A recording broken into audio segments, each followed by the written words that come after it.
Okay, welcome back to episode 6 of the Backholder Pod. With me today, similarly, Kelvin, Chiking, Bunti, and Eric.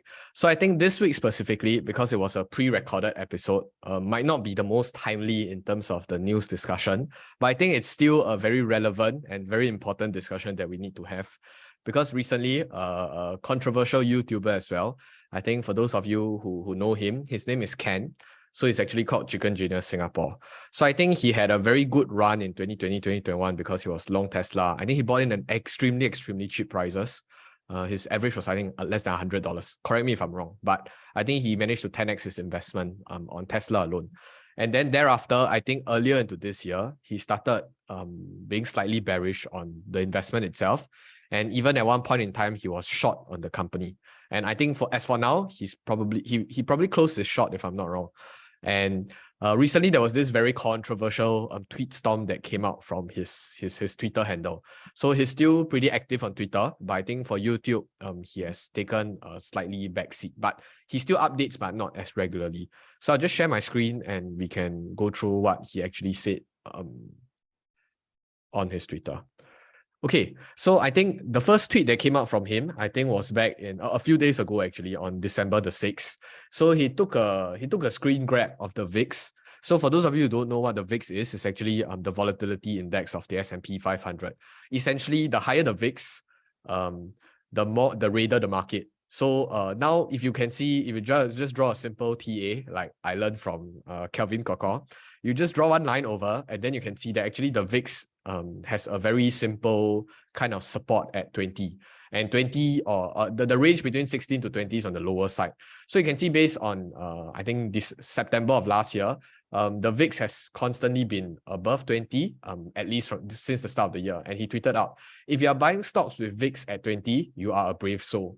So this was actually not a very triggering tweet. I think this tweet was still doing okay, doing fine. Then the second tweet came in, I think at 1 hour later, he started commenting on the idea of DCA versus timing the market. So he said that all the DCA investors this year, you got poorer. Instead of, I'm going to beep this out, shitting on others, reflect. End of the day, your portfolio matters, not mine. I'm a long-term investor. There is no religion when it comes to money. So I think this is a very interesting topic because it actually digs down deep into a lot of our investment philosophy and how we think about investing in today's market climate. So I think this will be the central topic of today's episode. And if you're interested in our discussion, remember to help smash that like button. So interestingly enough, Bunti, one of the panel here, he actually tweeted back, exactly right. DCA investors are just going to DCA. So we'll let him explain his tweet later on.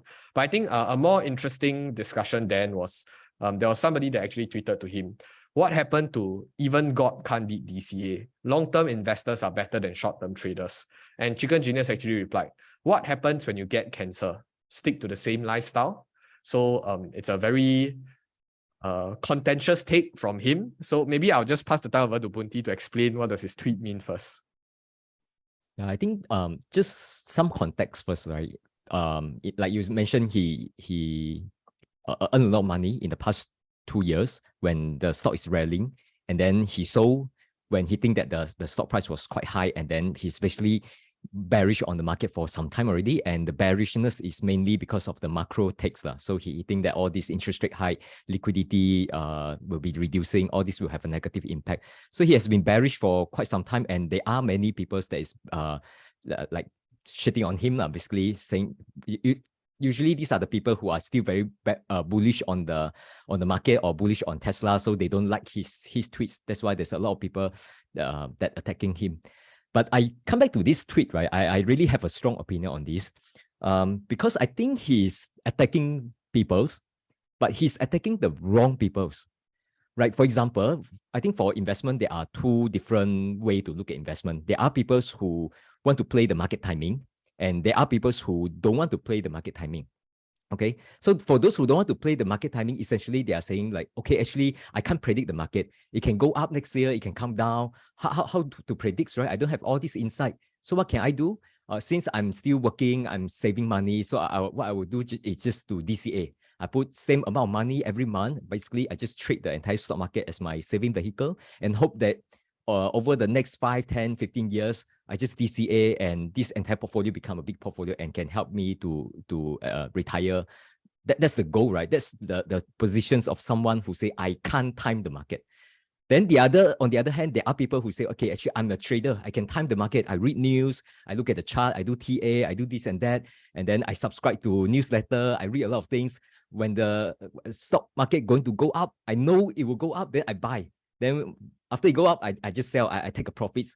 And same when I'm bearish, right? I can just short sell. And then when the market drop, and then I close my short, and then I just earn money. Basically, these are the people who make money on the way up and make money on the way down.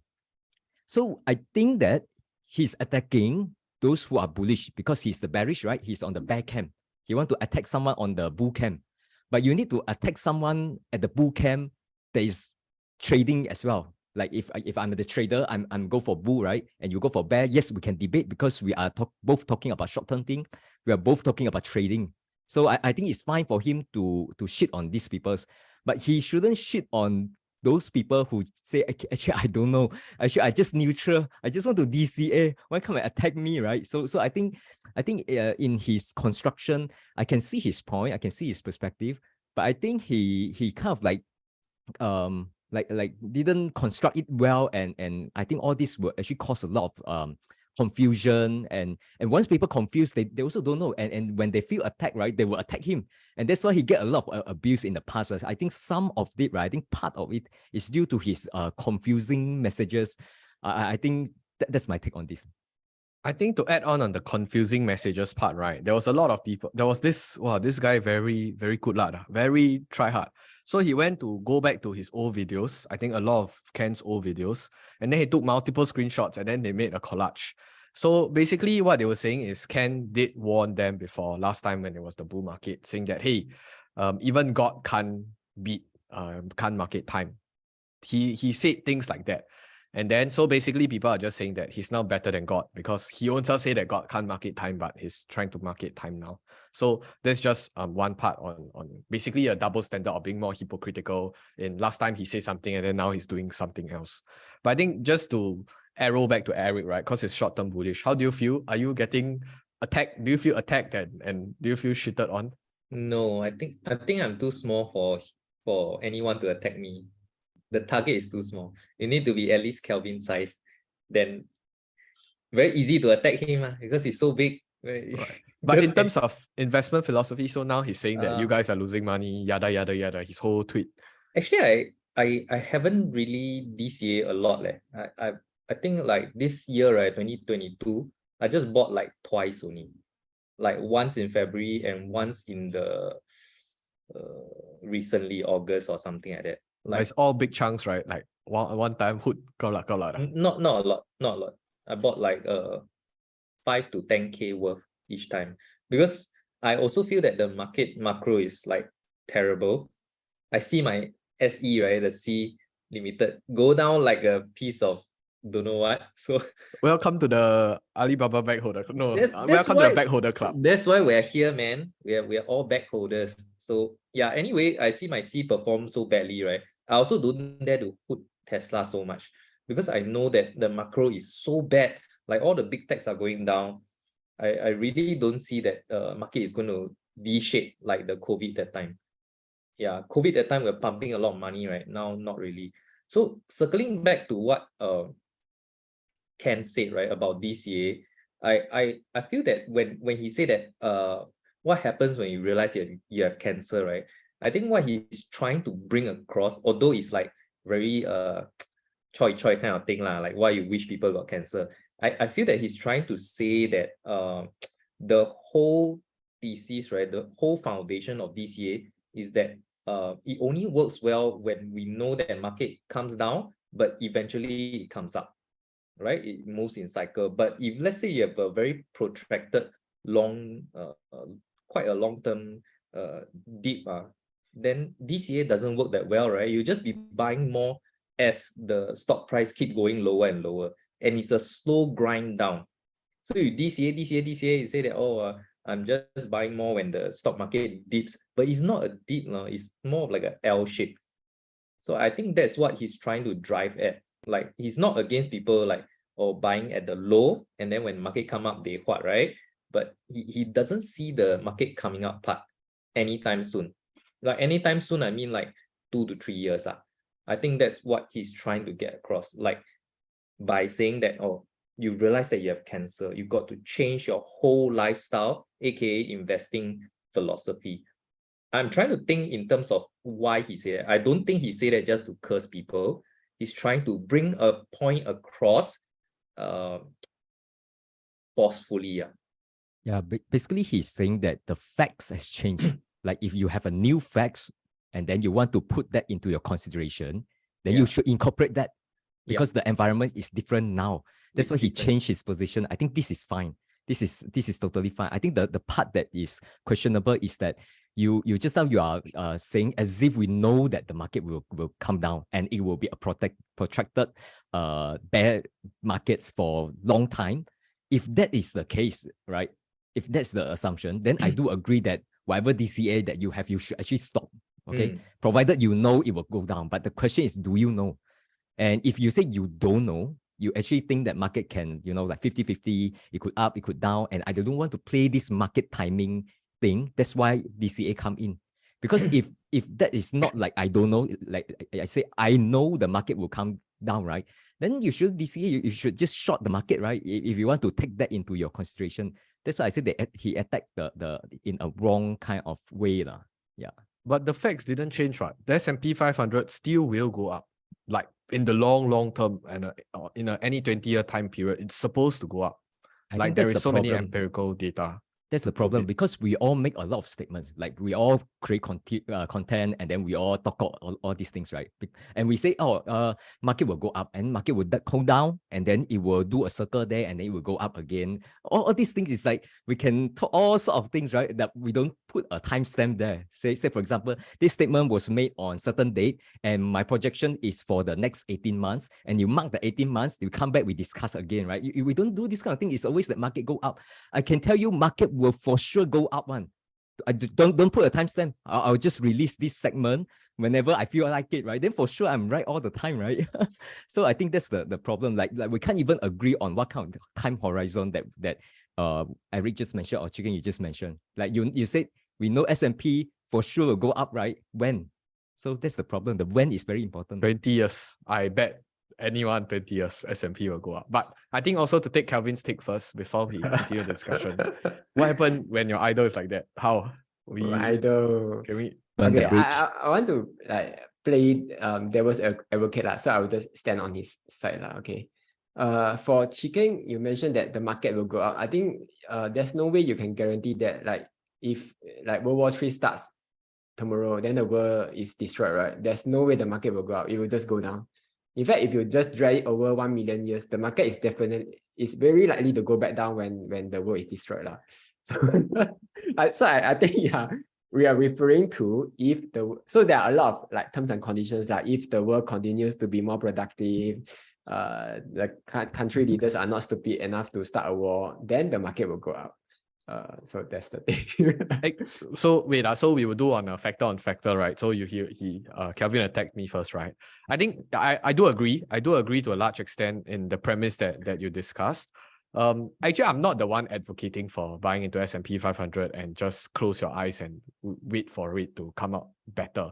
It's actually Mr. Lu that advocates that. So personally, I like to pick stocks, so I'm in a different camp. But that said, there is enough empirical evidence for the S&P 500 to continue going up. But I do agree that assuming that Ray Dalio's changing world order thing comes true, the UK stock market was going down. The Dutch stock market was also going down. So I wouldn't be surprised if the US stock market goes down as well. But we talk in probabilistic stance, right? So most of us in our 20s, 30s, 40s, we have how long more on this world? 40 years, 50 years?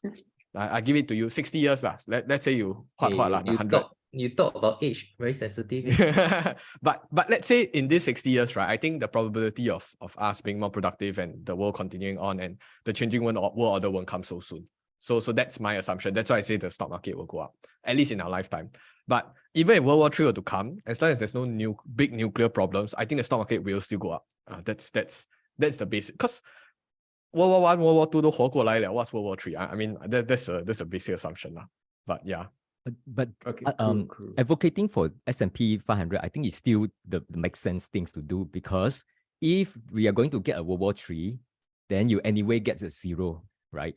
So, and if World War III doesn't come, and I mean your portfolio will what now? So I mean it's like if you are describing a Armageddon kind of scenario, even you put your money in the stock market or you doesn't put your money in the stock market, doesn't really matter. So you only need to care for a scenario that, okay, if things are prospering, then where you put your money in to maximize this entire outcome. Right, Okay. I agree. So I want to pass the time back to Calvin. So can attack the next person. Okay, the next person. So Eric, you mentioned that you are bearish this year. Then my question would be like, why are you not selling if you are bearish? Oh, because I don't think I know how to time the market really well. Like He's I not better just, than God, basically. yeah, I just hold on to my shares like building up my cash reserve, because I think in a nutshell, right, a lot of people I don't know whether is it true or not, people focus on the part on how to allocate their cash reserve, but the thinking is that we should always have new and improving cash flow coming in, then you can allocate better, right? But a lot of people are focusing on like the market, like when you should be, now is the time where you should focus on increasing your income. Then when the opportunity really comes, that's when you should hammer it in, right? Like nobody ever get rich from like whacking a stock like $10,000. Like no, nobody. Even Warren Buffett needs a lot more than that. So I think, yeah, compounding is a magic, but compounding also means that you need a substantial, significant amount of money. Yeah. So actually, that question wasn't attacking you, lah. I went around to ask every investor, financial blogger, about why they are not selling this year. Like, okay, so it includes Dr. Wealth, Woke Salary Man. Who else? A few more lah. The Dollars and Cents boss, all of them, and even the Endowers boss lah. And all of them say that they can't time the market. So then that gave me the conclusion to what you are saying right now, which is instead of focusing on growing your money through the market, you can also focus on growing your money through your own job or whatever lah. So that's why so that gave me the conclusion to reducing my Tesla holdings. No, reducing my Tesla allocation. Reducing my Tesla allocation from 70% down to 20%. I'm still holding the same amount of shares. It's just that I have a change in perspective that I don't want to get rich through Tesla. Because like if it works out, great lah. If it doesn't work well, then this whole thesis of getting rich through Tesla is bullshit already lah. So that's why I'm trying to diversify now while focusing on my whole YouTube thing. So makes sense. So whatever I do now with my stocks is I'm actually assuming the worst case that it will actually go to zero. If it doesn't, then good lah, then it will just continue to go up. Otherwise, I will get all my wealth through my job law. I want to ask a questions here. So just now you mentioned like so many all these financial bloggers, guru, they say that they can't time the market, right? But circle back to Chicken Genius is that, so he make basically two main call talking about like his Tesla. One call is when Tesla was very cheap, and then he make the bull case and you shoot up, and then he makes second call, which is come down. So he has been right on these two instances. Okay. So do you think that this one give him right to basically give this kind of continue to talk about market timing, because he has been right on these two times? What do you guys think? I would give him the benefit of the doubt, but not enough data points to prove that he will always be right. So you'll be right until you are wrong, lor. What I'm just more afraid of is when he's right, he's right. So he has been right, like going up and then now coming down. After you keep rolling on your money, like Eric said, you'll keep increasing your income, you have more and more money. So you keep following this mentality, right? One day when you're wrong, good game, well played. Actually, I know of some people that make a couple or even 3 good calls, right? Like 2019, 2020, 2021, they like, oh, this year I said this was going to do very well, and they doubled their money. Then 2020, they say, oh, this stock, double their money again. Then 2021, they double their money again. So at the start of 2022, right, I say, okay, I take out all this thing which I roll over 3 times already. So my call this year is this thing. Whack everything in. Sure, this one will go up. Want to follow me or not? Up to you. But this is my track record. So sounds very convincing, right? So if you look back at this person's portfolio today, is cui. Because like 2019. What was his call in 2022? Sensitive. Don't want to say too much. But there are people like that make a few good calls, and then people start to think that, oh, they are invincible or whatnot. I also felt very invincible in 2020. Like, wow, Tesla hot until 3 times 3 bagger in like 1 year. Strong, right? For this, I will stand on. I will try to defend kind of bit I think he knows his risk appetite very well. And that's proven when he closed his shorts after the market went down, I think 1-2 months ago. So basically he has reduced his risk. He's not in the market other than, I think, TLT or something. And the reason he can do that is he can do all this market timing is because he has already sort of win the game in life, you can say that. Like basically he doesn't have to care about money now. He has business going on. He has properties, I think a few, I don't know how many. And he's loaded with cash right now, definitely, after his Tesla thing did well. So basically he's not all in. He's not all in. So even if things go bad for him, right, he will still be fine. But for normal people like us, we can't just take his advice just like that. So it'll be much more dangerous for us. Yeah, I want to clarify something. I wasn't referring to Ken at all. I was thinking about somebody else that also made like a few correct calls, and then the assumption is that they will keep making correct calls. Like this happens to the best of us. Like I was saying, right? I also made a correct call in Tesla. It's by luck one, basically. Then I also thought I'm invincible. Then I'm like, oh wow, so easy to make 50% a year. I make 300%. What? Have fun staying poor. But then after that, 2022, the market taught me that you are just a noob.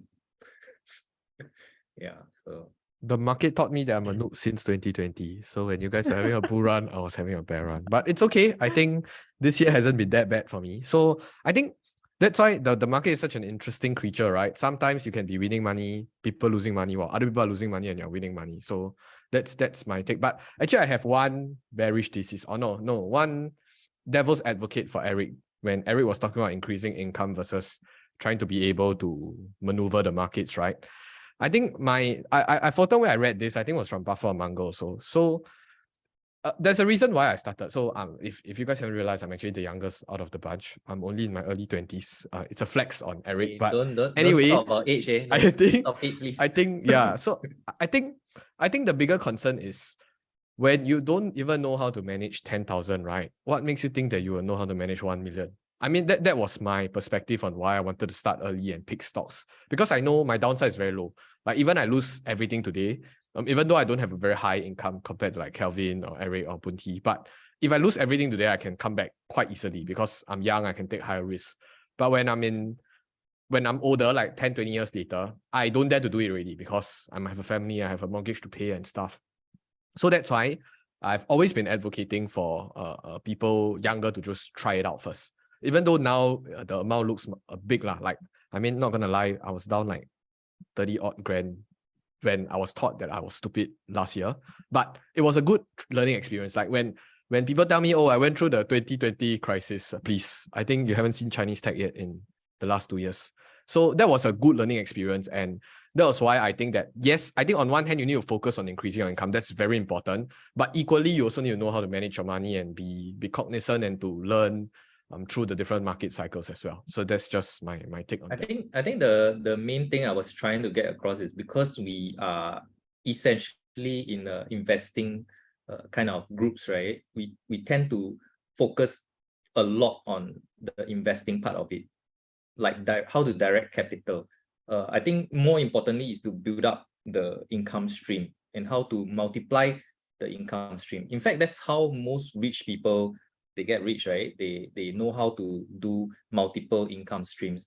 And then, yeah, that's when you learn how to direct. If you don't have that income stream, multiple and increasing, right, over time, then it makes no sense for you to like just, oh, let me see how to invest this $1,000 every month. Like that simply, that's not going to give you financial independence. That's what I feel. One thing I would like to add on, right, is I think last time Ken, right, actually he brought up this point. I think he had a kind of a back and forth with Josh, right, because Josh was advocating the DCA slowly. He was like advising someone on his channel to slowly DCA her 100K or something. And then I think Ken took issue with that and said that, you know, he made a funny clip on like he was wearing a wig and then said, little bit here, little bit here. that was really cute. That was really cute. Don't want, then a bit. Yeah. That's what I said. Then so he was saying like if you're convicted, go all in.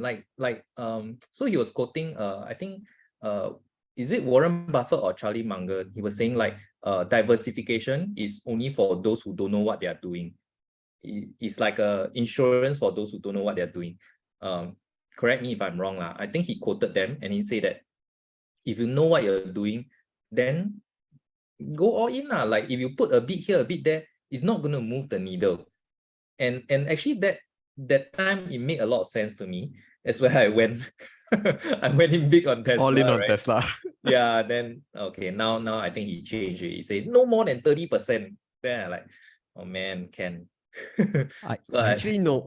I wait. Sorry, Bunty. I before I forget this, right? I wanted to defend Ken on this, right? I think Ken's mentality is always when facts change, he will change his mind.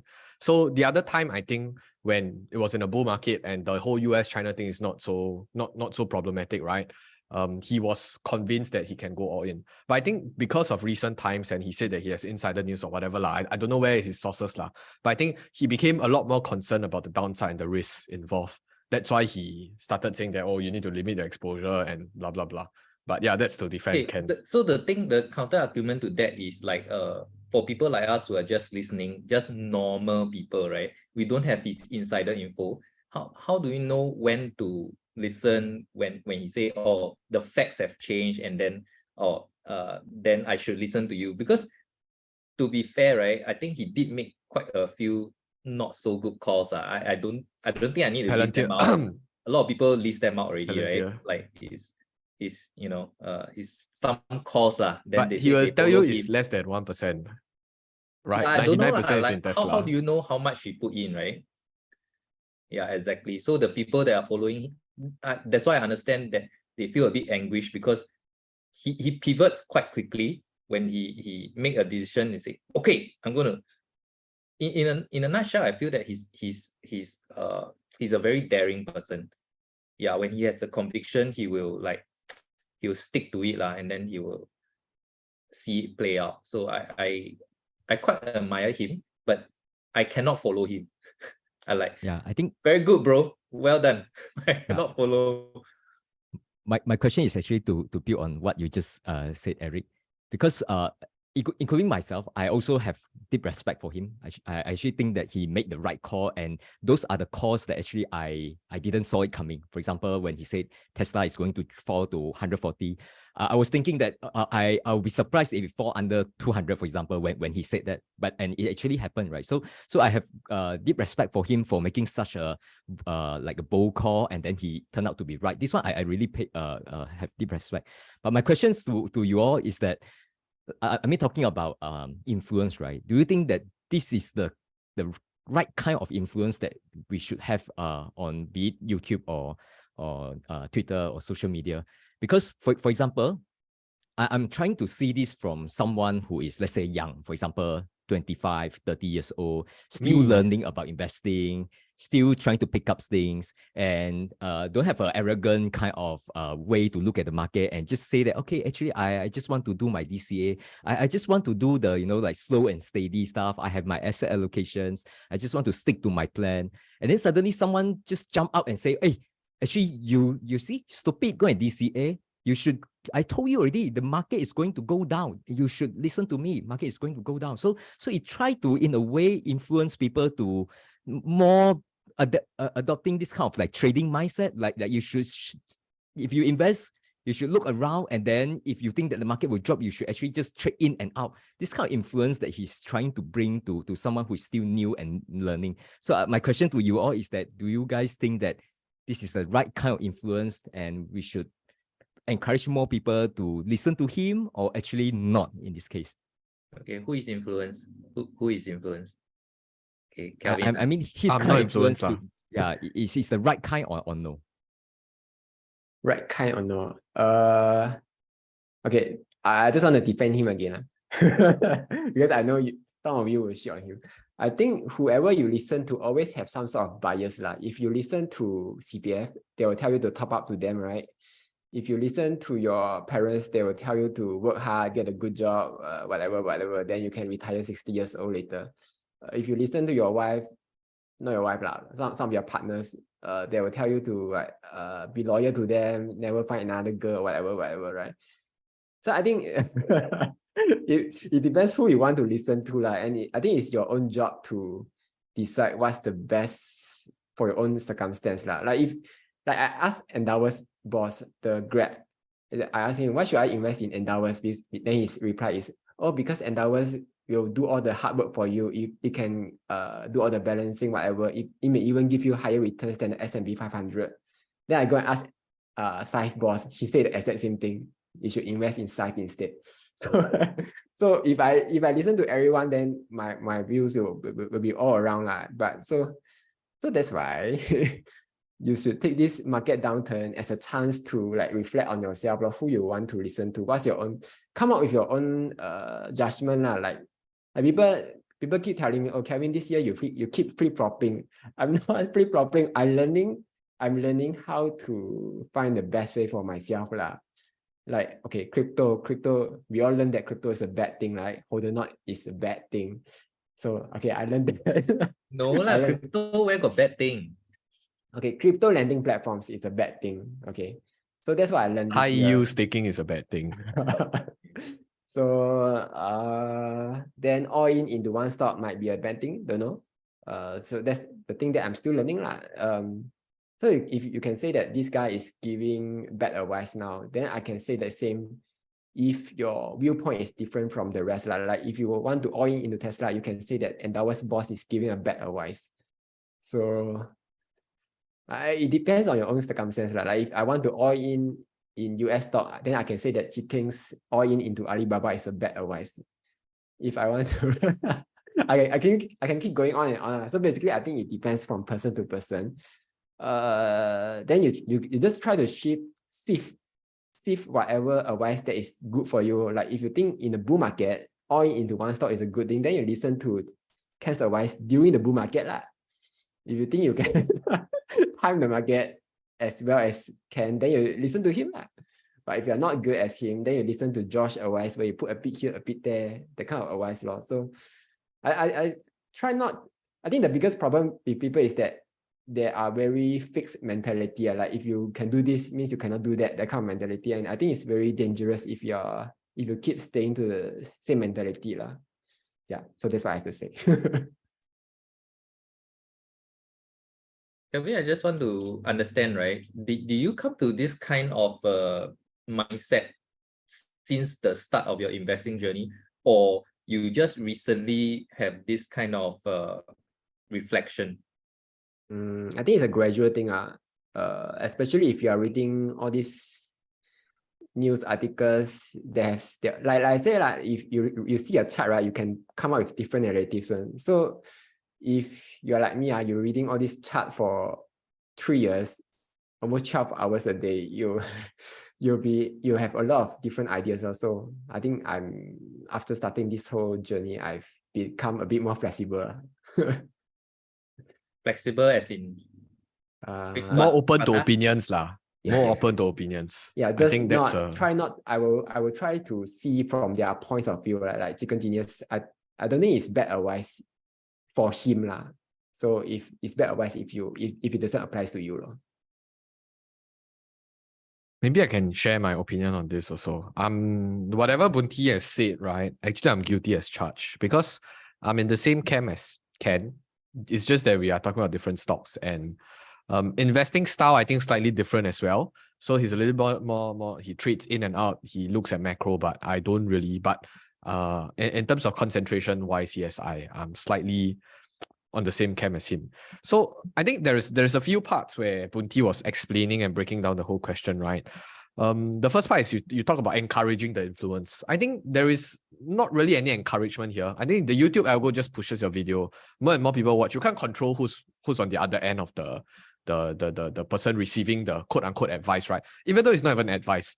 I'm sure, okay, maybe for Ken, he's sometimes a bit aggressive, like he's like, do this now. But I think for me, I'm just documenting. It's a video analog of my journey. So I've been doing this, at what pricing did I buy, what was my thought process, and then now when I look back 1 year ago, how stupid I was to think that Alibaba 100 plus was cheap when I can see 60. So these are reflections for myself.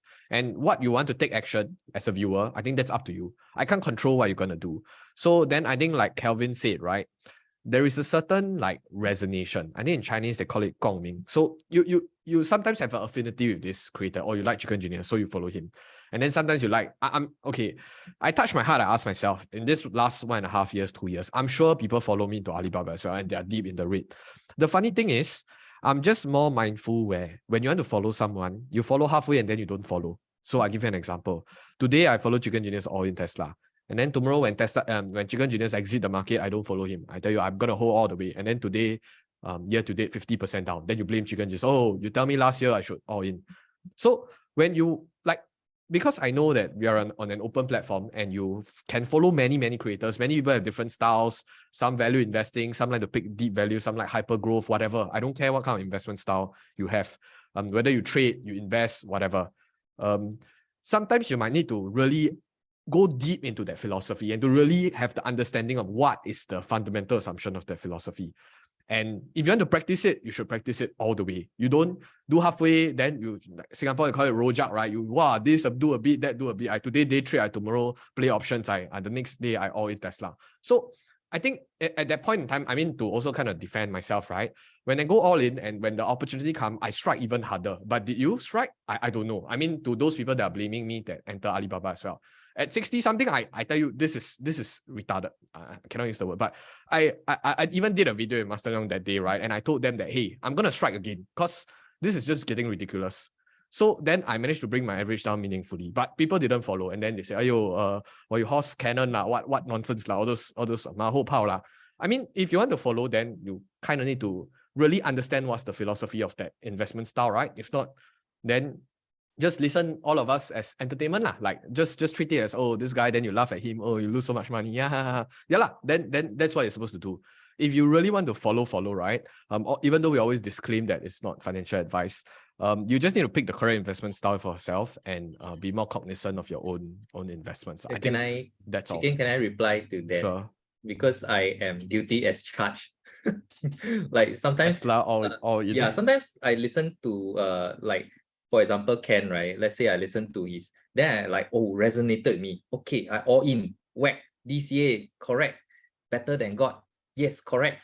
So I whack, go in, right? Then after that, he changed his style. Then I say, hey, how come he like that? Has he lost his way? You know, there's a lot of comments like, not me lah, but there are a lot of comments on Twitter and even a chat group. They ask, oh, this Ken, he really changed person, he lost his way already, and all this. So I think this is what they call some cognizant dissonance. Dissonance, right? Correct. So you try to explain. It doesn't fit with your own narrative. And what people don't really realize is that they have their own narrative, which they have built up with a rojak kind of, during a bull market, everyone was singing the same tone, right? So you kind of build out a rojak philosophy. And then when the market changed and can switch over, right? 你 switch 不过来, you cannot bring yourself to turn around like he did. And you just continue on with your trajectory. And then you started questioning him. Yeah, so that's, I think, what most investors are anguished about, right? They say, how come he like that? Well, how come now he's so mean? Oh, he's no longer a good chicken. He's a bad chicken. That's why there's a lot of chatter, right? Like people talking bad about him and saying that he's no longer a good person and all that. I think maybe fundamentally he didn't really change. Like you guys said, his philosophy, he saw that the market condition has changed. That's why he made a new change in direction. He was able to do that. He knew his risk appetite and he's at a different stage, like what you all say, in his life. So for us, I think maybe we need to recognize that we have our own philosophy and we need to stop putting the blame on other people, influencers or whatnot. Yeah, so I think that's... I actually think he fundamentally didn't change. This is whoever you see today, that's the real chicken. It's just that you have a wrong mindset or wrong persona of him when you were in the bull market.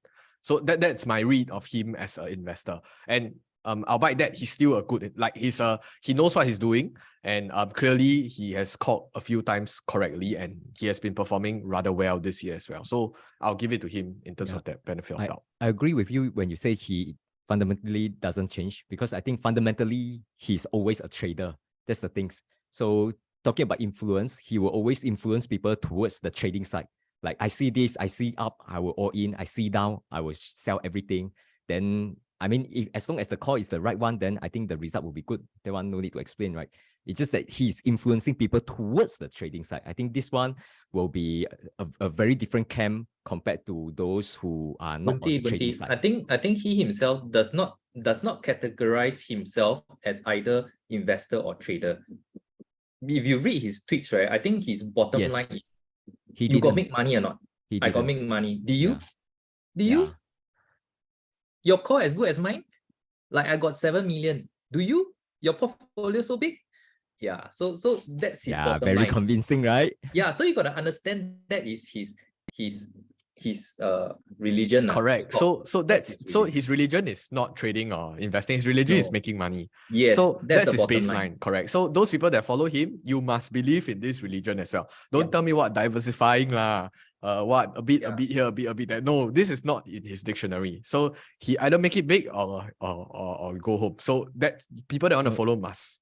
That's why you realize that when people are always trying to classify him, are you a trader or are you an investor, long term or short term? He doesn't see the need to reply to them. I do agree on this. Tell you all this. I agree on this, is that the classifications, the trading, right, was placed by others, including myself. I'm the one that who say he is a trader. But to say he's not a trader is definitely wrong, because the type of things that he talked about, his thesis about the bull and the bear, right, including the recent bear, it cannot be a long-term one, because basically you talk about all the liquidity, the Fed hikes, all these things. It cannot be Fed is hiking rates for the next 20 years. Cannot be. It's just economy, Just study the economics, you will understand that this one is a trade. So you have to see it from a trading perspective in order to understand what is he thinking. He may not realizing it, but those who know will know. Yeah. Yeah, if you insist on labeling him as a trader, then go ahead. I mean, but he's not gonna respond to that, because like I said, his only objective, bottom line is, go make money or not? Do you make money or not? Yeah, so I don't know, Kelvin, Coco, correct or not? Correct. Yeah. Now, none of us made money this year, so I think at least for me, I don't have the right to criticize him. No one has the right, man. I think it's not the criticism, it's just to break down the thought process of what's and to label him here. Yeah, and the labeling, because you need the label in order to think through Makes it. sense. Because if there's no label, no labeling, right? It's like, wow, anything can change one. So there's nothing to discuss, you know. Like I can tell you actually invest in stock, long term is good. Then suddenly everything just wipe out and we reset, and then we talk again. This episode, can we reset? Can we restart again and make our points a different set of points? Can we do that? Cannot be, right? Because you need to follow the people's actions, their points. You need to follow that, right? Then there's narrative form in the mind. If not, there's nothing to follow. It's all just noise, you know.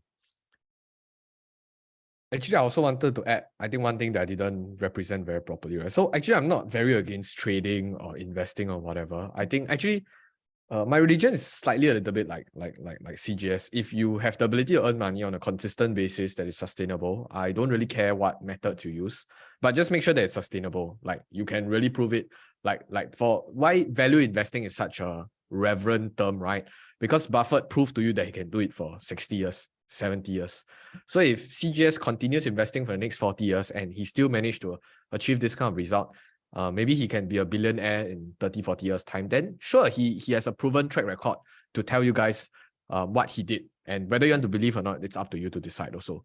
So from that perspective, right, I'm just saying that you have to be really, really clear what are you engaging in? What's your philosophy? What are you doing? What's the boundaries of your actions and what are you supposed to do when the situation change? So that's just what I wanted to add. But I think if not, I think it was a very fruitful discussion.